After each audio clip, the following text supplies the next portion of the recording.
Okay, go live. Okay, apparently I'm live. Okay. Hey, whoops, Cosmic Intelligence Agency. Okay, hi. Okay, let's see. I'm live. Apparently I'm live. Okay, I feel alive. Okay. Hi, everybody. It's Tara Green. I am Agent 129 for the Cosmic Intelligence Agency. I'm on here a bit early. The early bird catches the worm, you know. Hi, there's 6 people apparently out there. I'm trying to see if I can see you on my phone. But please say hi. Hi, Jennifer.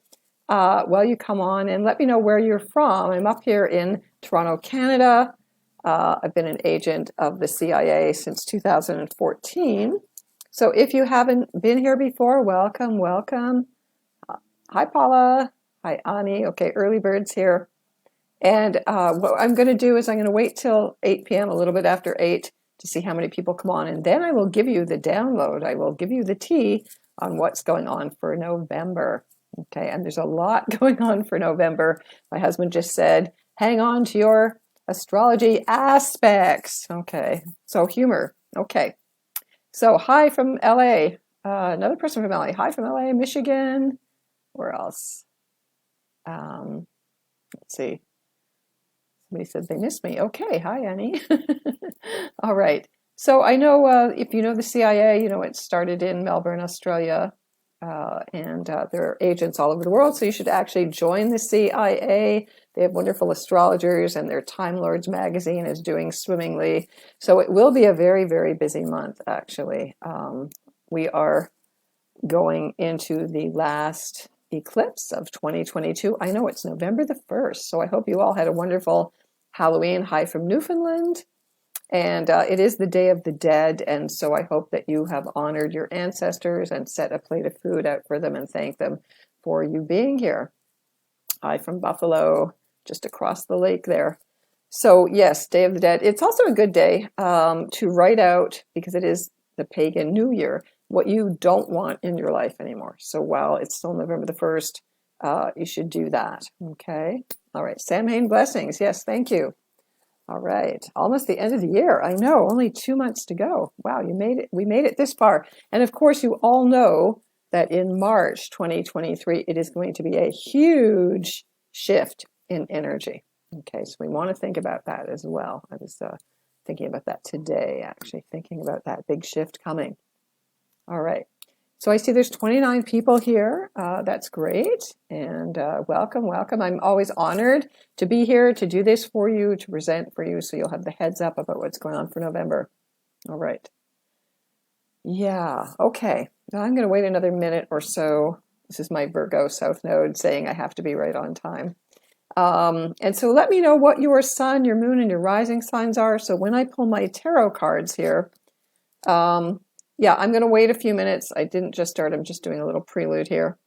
And there is a bit of a delay. I can see myself on the screen, but there is a bit of a delay. So let me know you can hear me okay.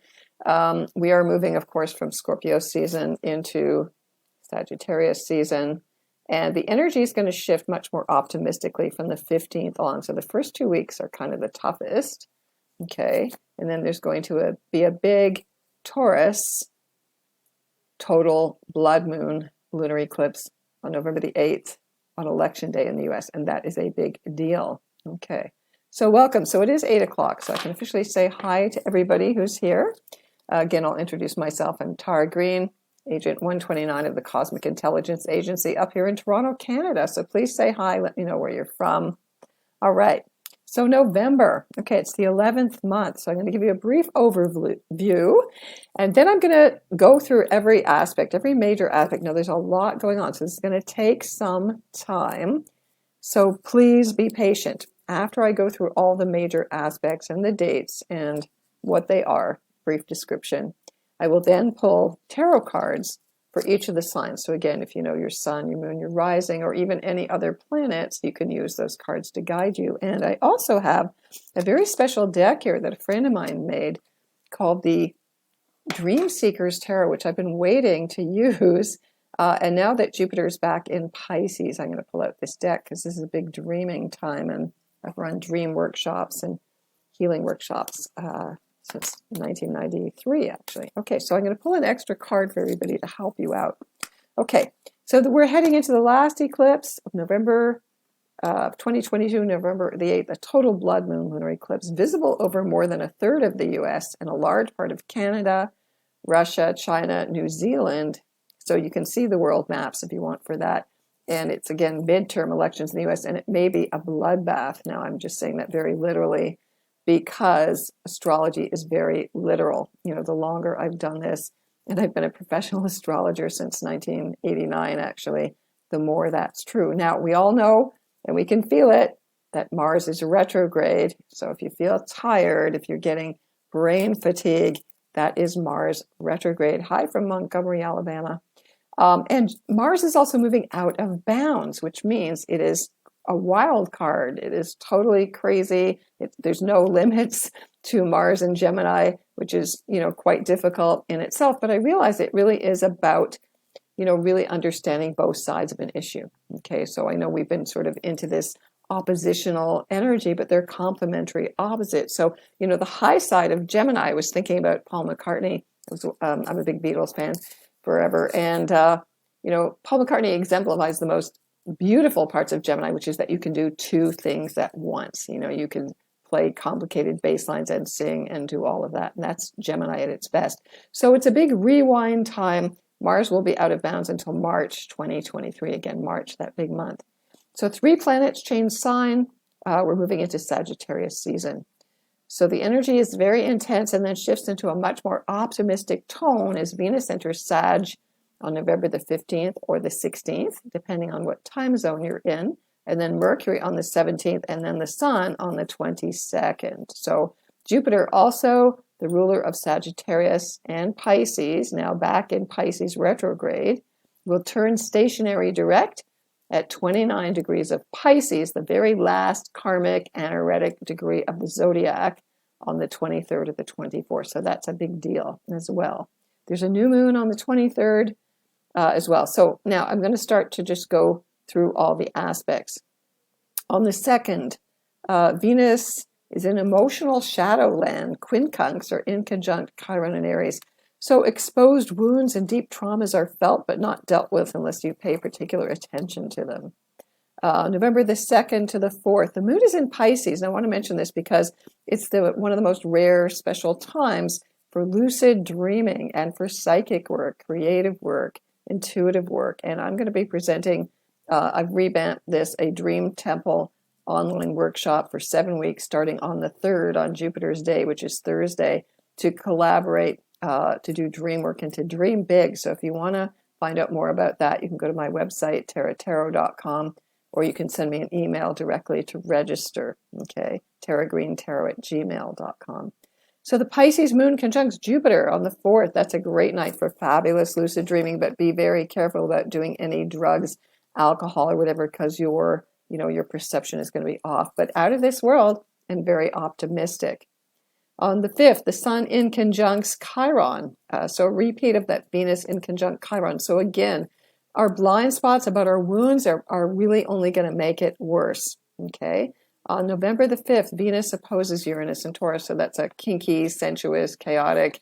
Venus in Scorpio rules financial markets, and Uranus rules crypto, so both can be extra chaotic, but crypto can take off. You know, Venus rules values and money. On the 6th, Mercury in Scorpio also in conjunct Chiron, so we're getting this repeat of this energy here to kind of underline, you know, what we aren't seeing. You know, our blind spots is where we are the most vulnerable. On the 6th, Venus in Scorpio squares Saturn in Aquarius. So again, this has to do with new technologies and inventions and love and breaking free. You know, also while Mars is retrograde in Gemini, there will be a lot of breakups, but you also will hear from people from the past, you know, and you also want to put your 2 cents in and finish up those conversations, okay? Daylight savings time ends in North America at 2 a.m. on the 6th. And then on the 7th, Venus squares Saturn Aquarius. Okay, so that's, again, a heavy energy like the same day before. So on the 8th, that total blood moon, lunar eclipse, full moon, 16 degrees of Taurus at 3:01 a.m. And if you have any planets Now, for a lunar eclipse, it's very tight aspects within 2 degrees. So from 14 to even, I would say, 17 degrees Taurus. Now, this is a North Node lunar eclipse. So we're moving into that Taurus territory. And of course, the Scorpio sun is conjunct Mercurius, the trickster, opposing Uranus, and the moon is conjunct. So it's a wild card, a total kind of like the tower energy, I would say. It's a total setup for mayhem for those U.S. elections, for those midterms, and again, the parts of the world where the eclipse will be visible: Northeast Europe, Asia, Australia, North America, much of South America, Pacific, the Atlantic, Indian Ocean, Arctic, Antarctica, and all those areas will be affected by it the most. So you can look at those eclipse maps, and also eclipses repeat in 18 plus year cycles. Do you want to think back about where you were 18 years ago? So on the 9th, the sun opposes Uranus exact. Again, this is a big upset, mind. I don't, oh God, your mind will be all over the place. All right. It's also finances. Scorpio is always finances. Mercury in Scorpio squares Saturn in Aquarius, so that will sober you up. On the 10th, Mercury squares Saturn. Again, chaotic mental and emotional energy. But on the 10th, Venus, a little breather here, Venus in Scorpio trines Neptune, which is really beautiful and spiritual and otherworldly. So you might be dreaming about your soulmate, and really pay attention to your dreams. You can program lucid dreams at that time very powerfully. But also there's delusions and illusions and projections and denial, and things are confused. So there's karmic sleights of hand in financial matters. Now, Venus in Scorpio will dig up all the dirt, like, all the hidden money laundering, sex slaves, all of that stuff, so that's a good thing. Now, November the 11th, it is a master number day. If you see 1111 and you know about 1111, really means it's a pre-encoded memory trigger for you to remember who you really are. That's the traditional meaning of it. So 11, 11, 22, that's like a triple master number day. So definitely tune into that energy, download it. It's really great. The sun squares Saturn, so there is an element of realism there. Like you will feel it, like it'll be electric, but you'll feel it. Again, on the 11th, Venus in Scorpio in conjunct Mars retro in Gemini. So old vendettas and obsessions and jealousies may pop up, like Venus in Scorpio. You got to remember, it's obsessive, On the 12th, again, a nice light energy. Mercury trines Neptune, great for, again, tuning into dreams and visions, highly creative. On the 13th, Mercury in conjunct Mars, again, a repeat. So information chaos, because, if you think a Mercury retrograde is difficult, a Mars retrograde in Gemini is even more complicated, but you'll be okay as long as you pay attention. Okay. On the 14th, Mercury sextiles Pluto. That's a very empowered energy, so use it wisely. On the 14th, the sun trines Neptune in Pisces, a very beautiful, deep diving to spiritual waters and to collective secrets and money laundering. Again, sabotage, power grabs, devious energy coming up, bringing the big dark karmic secrets to light. That's a good thing. On the 15th, Scorpio Venus, the dark lady, trines Neptune in Pisces. Again, very beautiful, romantic, sexual, tantric yoga, very magical energy, very enriching spiritually. Again, working with dreams, working with groups of people to bring the collective dream up into a very beautiful, holistic energy. On the 15th, Venus enters Sag at 10:09 Pacific Daylight Time. On the 16th at 1:09 a.m. That will lighten our spirits and our love lives. And then on the 17th, Mercury follows into Sag again, lightening up our truth, making things very honest, higher education, spiritual quest, and good humor. Okay, definitely we need to stay optimistic and good-humored. On the 18th, the sun sextiles Pluto. This is also very positive energy. On the 19th, Mars in Scorpio retrograde squares Neptune in Pisces. Again, this could haunt you, repeat conversations, old dreams, nightmares. Again, vendettas, jealousy, obsessions coming to the surface, but that's good because you want to see what's driving your mind crazy, actually, and release it. Okay, but mental health issues, again, Neptune in Pisces rules mental health issues. So we can see where we're split and what needs to be healed.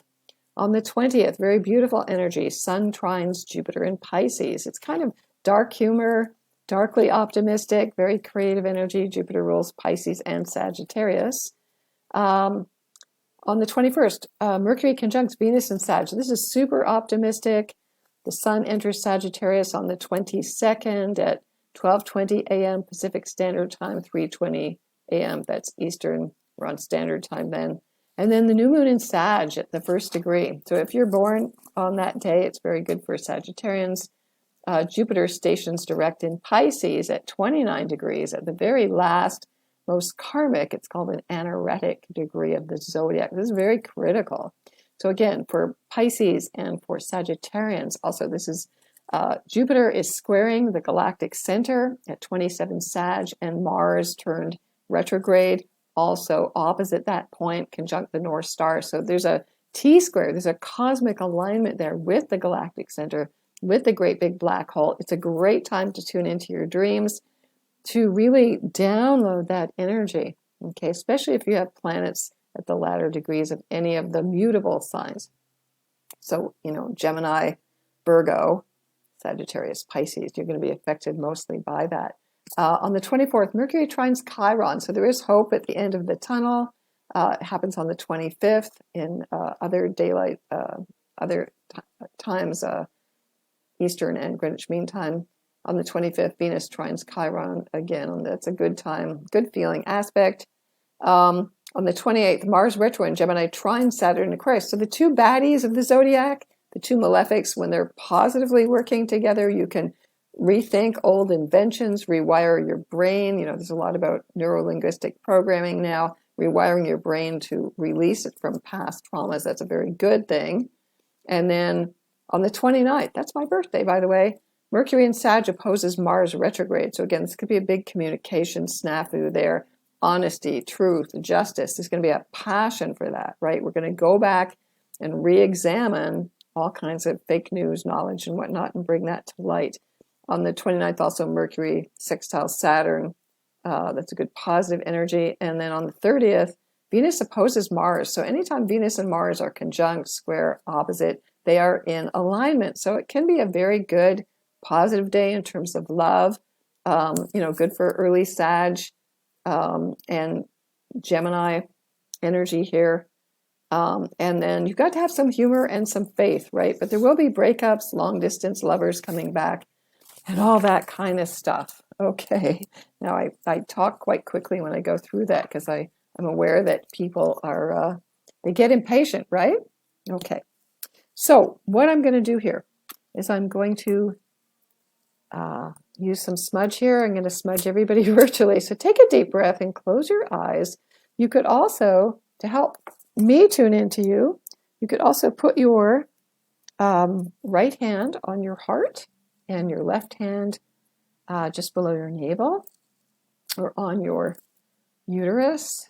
That's a power center there. And I'm going to smudge everybody here. And I'm going to smudge my cards. And I have my special crystal here that I use, my special Herkimer diamond crystal. Okay. And then I'm going to, this is how I do it. I just tune into you. So please, everybody, just stop, take a deep breath, tune in. We're going to collectively really feel each other's energy here. This is also part of the dream healing work that we need to do right now, is just understand that we are all one. Nobody's separated. Everybody's been through so much anxiety, especially really sensitive, psychic, empathic people, feeling everybody else's fear and whatnot over the last while. So, all right. So, whoops, for November. Oh, what was that? Okay. Oh, there was just a big bling there. Okay, I don't know what that was even. Okay. So, Aries, we're going to do you first. So, because you're the first sign. So, if you know if Aries is your rising sign, if your sun or your moon or any other planets are there in Aries, now, of course, Mars retrograde is affecting Aries and Scorpio the most, right? Because it's their ruling planets. Okay. So, Aries, you get the Lovers. Okay, now the Lovers, the number 6, is actually the best number to have. It is at the center of the tree of life. Okay, so Aries, you got to get ready for love, for new love, for sorting out your love life, the old conversations, especially while Mars is retrograde, right? in Gemini there, right? But it could be, any kind of communications that you're dealing with. You want to think about, are you really in love with what you're doing, your actions, your energy, your passion, especially you will be forced to slow down, Aries, while Mars is retrograde. I mean, it happens once every couple of years. It hasn't happened in Gemini since the early 2000s.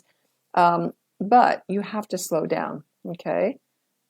So lovers, you have to learn to love yourself first. Okay, that's the first thing, Aries. So if you're too much in your, that warrior energy, you have to integrate your opposite, the feminine. I know there's gender politics, but these are just polarities, positive, negative. Integrate the opposite side. So doing a lot of shadow work, I would say, is what's important for you, Aries, right now. Okay. All right. Now, I'm also going to pull an extra card here. I've been wanting to do this for a long time since Jupiter was first in Pisces, but now we're going to do it again. Okay, so this is an extra card for you. So you get the number 18 here, which is the moon, which is like Pisces energy. So Aries, definitely pay attention to your dreams. Listen to your intuition more, especially while Mars is retrograde here. Pay attention to your dreams. You are going through a rebirth. The moon is a test of your faith. It is a rebirth card. So you have to have faith that there's light at the end of the tunnel. Okay? All right. Okay. So Taurus. So Taurus energy. What do you have here, Taurus? All right. So again, if your rising sign, your moon, your sun, any planets are in Taurus, now, of course, that blood moon is at 16 degrees of Taurus. So if you're born around the middle of the month, you're going to feel that on November the 8th the most, Taurus. Okay. And remember, the North Node is in Taurus, so you are leading the pack. All right. So you get the Justice card here. So this card here, the number 8, in some tarot decks, it is 11. Now, this is the Thoth tarot. And so whether it's 8 or 11, we're not going to go into that right now. You can see very plainly that it is Justice. So Taurus, balance. Try to stay in balance here with all of this energy going on. It is by solar sign, it is in your 12th house. Mars and Gemini is in your 12th house. So, it's in your second house. So, information, how your values, your self-esteem, you know what I mean, is going to change. And again, could be lots of relationship issues, but good, but bringing things to justice, being the peacemaker, being the go-between, being the ambassador. Taurus is ruled by Venus, and Venus is in Scorpio right now, so it is opposite your sign as well. So again, it's very literally the balancing act there, Venus and Scorpio opposite, Uranus, Sun, and other planets. So pay attention around the eclipse. It's very important to you. Again, you have to follow what your highest physical and spiritual goals are. That's what the North Node is. Okay, again, pay attention to finances. Are you expressing your beauty and your strength in your life, Taurus? Okay, could be wedding vows, could be very serious commitments for other people, and meeting people that you're karmically connected to, because you remember an eclipse is a very karmic thing. So again, the South Node in Scorpio, people that you're unconsciously connected to will come into your life as well. And the eclipse opens up a window of opportunity for 6 months until we're into eclipse season in 2023. Okay, so Scorpio. So let's pick a card for you too here. I'm so excited to use this deck finally. Okay, so Scorpio. Now this card is called Perception. Now this is a very unique deck. It looks like it's not totally a traditional tarot deck. So what are you perceiving? Can you see that? What are you perceiving? Again, it's very dreamy. Remember, this is called the Dream Seekers Tarot here. What are you perceiving?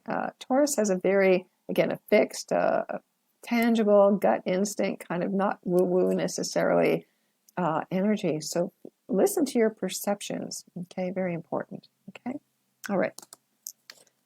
So Gemini. Now, because Mars, of course, is retrograde in your amped up, very highly energetic sign, you might be feeling a bit tired for a change. And because Geminis really need to remember to slow down. They do tend to just keep going.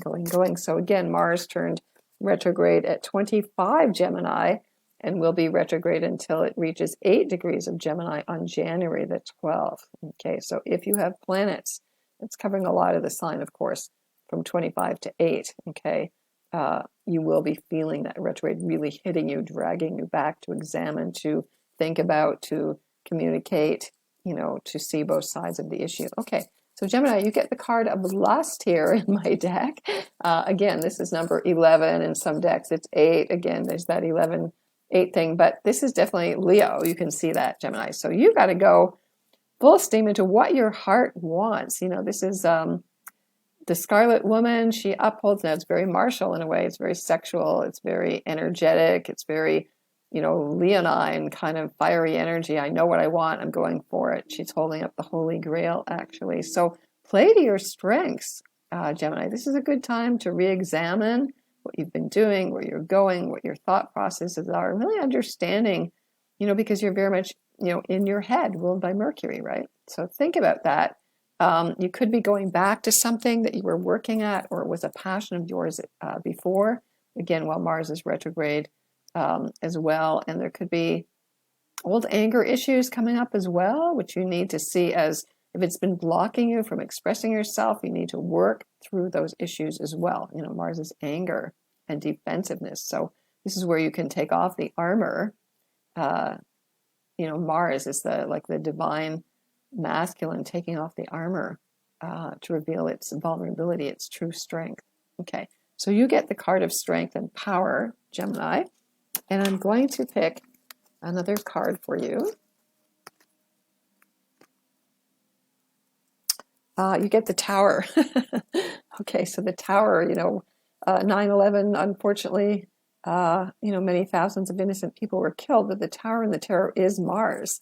So there you go. So again, you have to be aware of there could be, a lot of chaos, a lot of shocking change, not necessarily bad, but the Tower usually destroys a previous situation to make way for something new. Something always has to be destroyed for something new to come in. That's just the process of life. So shocking revelation can be an epiphany. You can finally see the light. Okay, I can see it and I couldn't see it before. So it could be like a really big, like a revelation, could be very, very positive. Like the light goes on. I get it. Okay. All right. So Cancer. All right. So Cancers, let's see what you've got. All right. So Cancer. Now, the full moon, because there is that lunar eclipse on it, is going to affect Cancers just by virtue that they're ruled by the moon.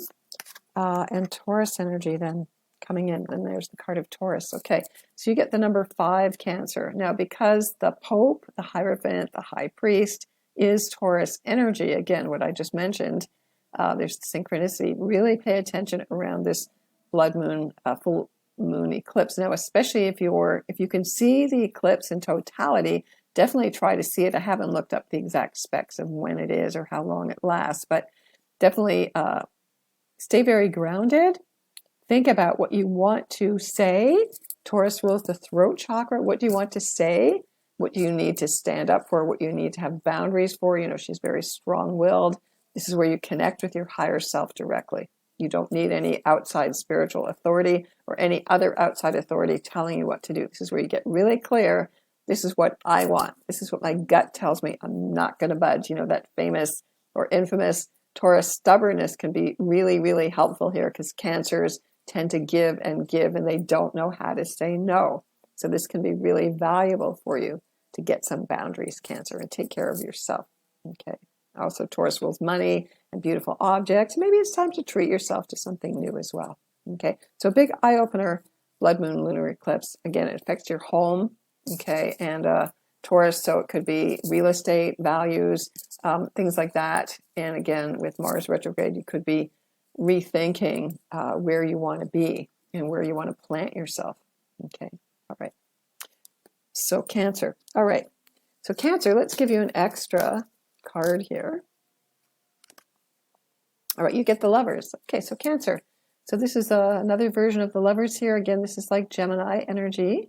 So again, with Mars and Gemini, again, it falls in your 12th house. If we use Cancer as the first or the rising sign, then Mars is in your 12th house. So bringing your conscious and your unconscious mind together is what you really need to do to establish that balance within. You could also dream about a lover, past, present, future, with this card as well. Okay?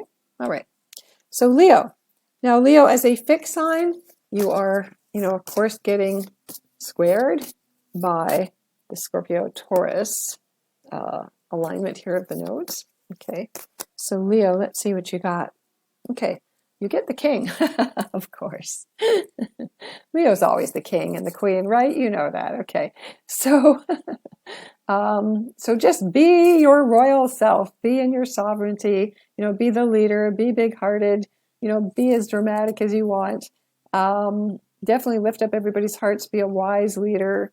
The number 4 is power in the tarot, so use your power wisely, Leo. Open your heart. Leo is ruled by the heart, and it's really, really important for Leos to do what's in their heart. Otherwise, they can have heart problems. Okay, not to scare anybody, but just as a further reminder, if you're not happy with what you're doing, Mars in Gemini retrograde will get you to rethink that and to respin the story and to rewire it and to reflect, So think about, am I really going on the path of my true power and what's in my heart here, Leo? Okay. Also, it can be issues with your father, a boss, some authority figure as well coming into your life, or that you need to assume, of course, full responsibility and authority in your own life. Okay, Leo. Okay. So Leo, let's see what you get from the Dream Seekers Tarot here. Okay.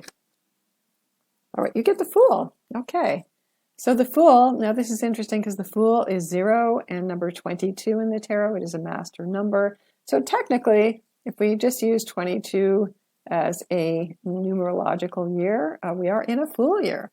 So the Fool is the symbol of enlightenment in the tarot. It's about living fully in the moment, not worrying about the future, not worrying about the past. So it's always a new beginning. So for Leo, the 22 and the 4 are two sides of the same coin. 22 reduces to 4. So in old European fairy tales, the king or the emperor always had a fool or a jester by his side, because the fool was the one who was really wise, and the king or the emperor was just the show person. He's just the puppet. Hint, hint. Of most world leaders, they're just the shadow puppets, actually. Okay, so the Fool. So dare to do something totally drastically brand new. Okay, all right. So Virgo. So Virgo, with Jupiter at the last degrees of Pisces now, so only going to go back a degree or two. People who are born at the last couple of days of Virgo are really going to feel Jupiter opposition. So you get Virgo, you get the Hangman, which is really appropriate here. Now, the Hangman is one of the 3, what they call maternal special letters, cards in the zodiac, the Fool being one of them, the Hangman being the other, and number 20, which is traditionally called Judgment, are these 3, what they call maternal letters. So the Hangman, this is the myth of Odin, who voluntarily hung himself upside down from the world tree. If you're a Thor fan, this is Thor's dad. And that's how he channeled the runes, which are actually coming back as their official runic Viking alphabet. So there is like a historical mythology to this as well. So for Virgo, everything you thought is going to be turned upside down, which can be kind of crazy making, but can be really good as well. And it's also about letting go of control. Now, we all know that Virgos are the control freaks of the zodiac. So you need to let go. You need to surrender. You need to trust. You need to have some faith. You cannot control everything. Now, this is true for everybody as well, but especially for Virgos. And Jupiter in Pisces is really all about that, and letting go of any workaholic addictions or your own perfectionism. Let it go. It's like an emotional, spiritual baptism as well. So maybe doing a lot of cleansing. Water cleansing would be good. Releasing yourself from old karmic contracts, I would say, as well. Freeing yourself up. Mars and Gemini is squaring Virgo and Pisces, okay, and opposing Sagittarius. So let go and allow. Okay, it's like the serenity prayer. It's like in AA. It's like I give it up to God, to take care of it. And all is going to be well. The universe has my back. So that needs to be your mantra, Virgo. Okay. So Virgo, let's see what you have from this Dream Seeker Tarot. All right, you get Temperance here. Okay, so this was the card. This is number 14. Okay, so this is like the card of Sagittarius. I was just mentioning Sag. So again, balance, temperance is where you blend two metals or two seemingly opposite forces and you make something new. So it's, again, it's a temperance angel. So you are getting help here, temperance angel. You know, again, not extremes, the middle path, it's very Buddhist, okay? Middle path is the best one, okay? All right. So Libra. So let's see what the cards have for you for November, Libra. Okay. All right. So Libra. All right. Libra. Okay. You get the Empress. So the number 3 here in the tarot. The Empress is Venus. Okay. So Libra, this is your ruling planet, Venus. Okay. So again, just, you know, play to your own creative, maternal. She is like the great mother. She's fertility. If you want to create or anything, a literal child, a creative relationship, an art, something artistic, creative, anything, cooking, you know, I mean, she is the great mother. So whatever it is you want to conceive of and bring into the world, this is the Empress, Libra. So whatever you desire, you know, pray to Venus, make her offerings, you know, do things on Friday to appease her. That's why people eat fish on Friday, because it's Venus's day. So for Libra, this can be a very good time for you. Again, Mars retrograde in Gemini will bring probably old friends, lovers, you know, communications back in. So complete or start again, whatever it is you want. You know, Mars is going to be retrograde until January the 12th, and it's going to still be in Gemini until March 2023. So you got lots of time to rewind and rethink and reevaluate your finances, your love life, you know, your values, everything, how you make money, your self-esteem. Okay? So Libra could be your mother as well, or any woman in your life, or children as well. Okay. So Libra, here's what you've got here. Okay. Get this card called the Awakening. Yeah, so it's about waking up, Sleeping Beauty. Yes, waking up from the dream, from the 100-year dream, which has to do with Venus as well, by the way. So really learn to wake up in your dreams. Lucid dreaming, come and join me at my Dream Temple community workshop starting in 2 days. Again, join me and help work through your dreams and your wishes. Okay, all right. So it looks like, I hope we're not slowing down here. I'm seeing a bit of a slow down here in terms of my internet. Okay, so Scorpio. Okay, let me know. Can you see me? I haven't seen anybody new. I'm just going to say hi there. Okay, going a bit slow here. I hope we're not stalling out. Okay, so Scorpio. South Node in Scorpio right now. I'm just going to continue on here. Scorpio, you get the card number 20. This is Judgment Day traditionally. In this deck, it's called the Aeon, and we are in the Aeon, or the New Age. Okay, good. Somebody said we can see you. Okay, good. All right, it just seems to be slowing down my computer. Just double checking. Okay, so this is one of those maternal letters that I spoke about. So Judgment Day, this is when the Archangel Gabriel comes to you, whether it's your waking dreams, your sleeping dreams, or you just get the big wake-up call, blows that trumpet, Scorpio, and wakes you up. So for Scorpios, it is a time of great releasing and letting go and rebirth. It's the card of rebirth, and that's definitely what Scorpio is all about. So use this time, well, Venus is in Scorpio and Mercury is in Scorpio, to really work through a lot of deep issues, a lot of letting go of control. Yeah, the screen froze. I can see that. Okay. This is supposed to be high-speed internet, folks. So the number 20, again, in alignment with this time, with this century, rebirth. Again, what is your inner child? What is the golden child within you? The perfect original child want to do? This is about playing, Scorpio. This could be about lightening up as well. All right, so Scorpio. I'm going to pull a Dream Seeker Tarot here for you as well. Okay, all right. So you get the Hierophant. So again, the Hierophant, the number 5 here, this is Taurus energy. So again, we're perfectly aligned with that Scorpio-Taurus axis. So pay attention around that lunar blood moon, the lunar eclipse on the 8th, to really listen to your higher self during that time. Eclipses are super powerful times, super empowering times, okay? All right, so time to wake up and really connect with your deep inner child, Scorpio. Okay, so Sagittarius, now we're getting into Sag season again with Venus and Mercury and the Sun moving into Sag there from the 15th to the 22nd. It's a very much more optimistic time for Sag. So you get the Hermit here. Okay, I can't see anything now. I don't see if this is really working or not. It seems to be frozen. Is it frozen? I can't see. I'm just asking, is it frozen? Oops. Okay, the Hermit here, the number 9. Okay, it doesn't seem to be going here for some reason, but so let me know if you can see. Okay, it's working. Okay, so I guess it's just my computer. All right, so the number 9, Sagittarius, finish up things you started. You know, Sagittarians, like myself, are notorious for promising more than they can deliver because you're like this pure, inspired spirit, you know. So put your sage wisdom on paper, put it in practical formation. This is Virgo, okay? Take stock, you know, at this time. Really think about what you need to complete before you can move on. So also your diet and your health is very, very important. Sagittarians tend to kind of just go on pure firepower and forget about their health and their body. And you really do need to tune into your body and listen to it, you know, listen to, again, your guts, your digestion, all of that stuff, very, very important. So really, you need to put your wisdom out into the world, perfect it, you know, get it very organized, and then put it out there, Sag. Okay, so Sagittarius,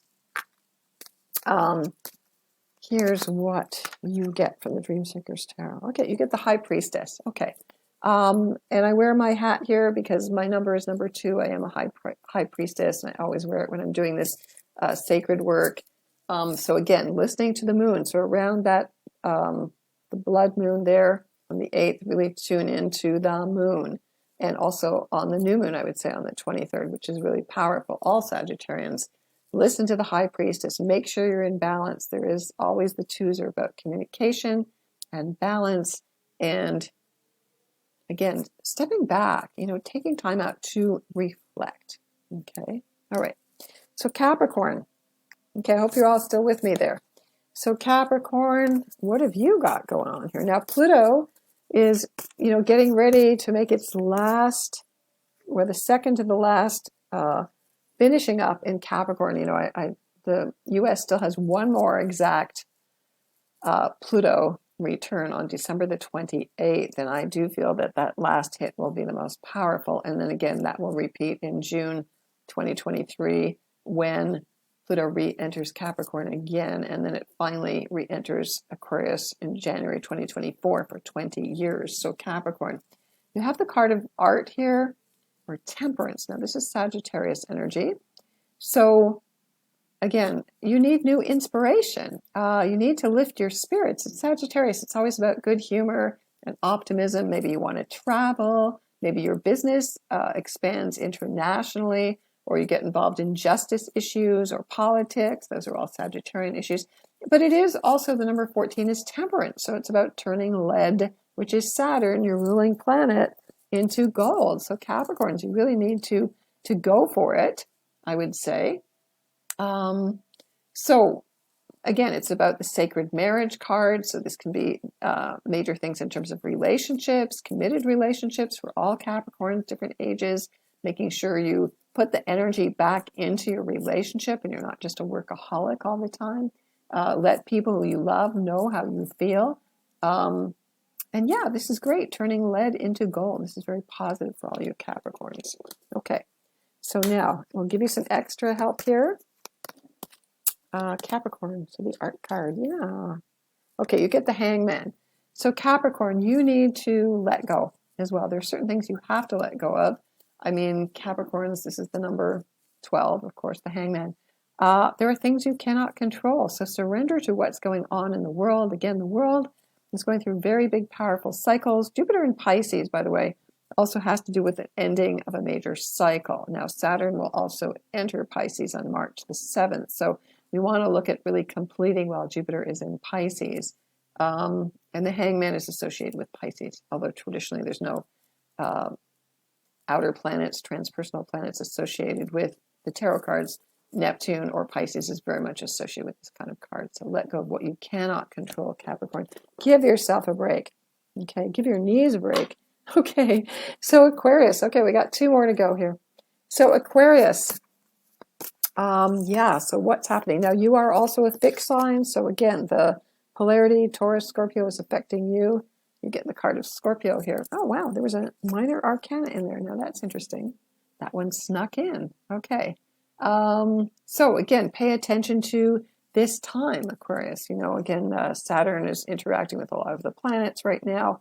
And again, if you have planets around 16 degrees of Scorpio, um, you know, you will be very much affected by the eclipse as well. 16 Aquarius, 16 Scorpio, 16 Leo, um, right?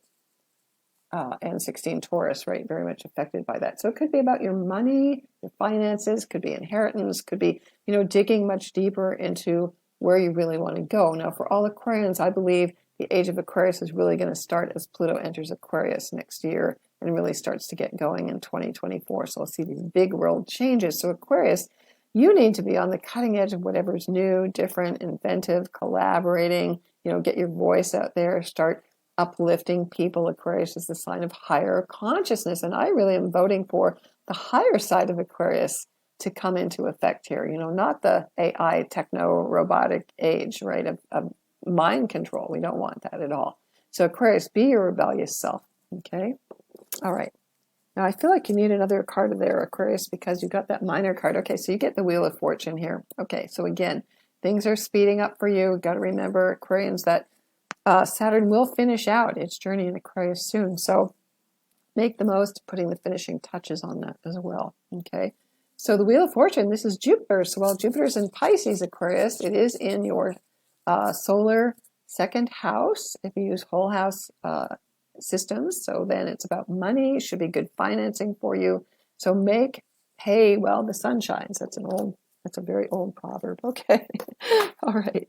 All right. So now we save the best to last. So this is Pisces now. All right. So Pisces, with Jupiter back in your sign, it generally, hi, Cicel. Oh my goodness. There's my friend from Norway there. Oh, that's so sweet. I've known her since 1977. Okay. All right. So Pisces, you get the Fool here. So the Fool is the wisest of all the cards in the deck. Again, brand new beginning.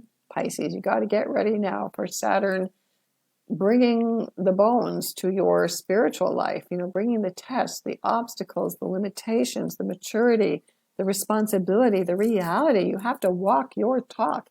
So you have to get ready to take a big leap again and live fully in the moment. Now, Pisces, again, I think a lot of Pisces is overwhelmed from all the anxiety and the stress of all the last 1,000 days of energy going on. And so, again, the Fool is really about, you know, I'm an old soul. You know, I would say 11, 11, 22, and then 11, 22, 22, those big dates are about us all remembering that we were already enlightened. That's what the Buddha taught.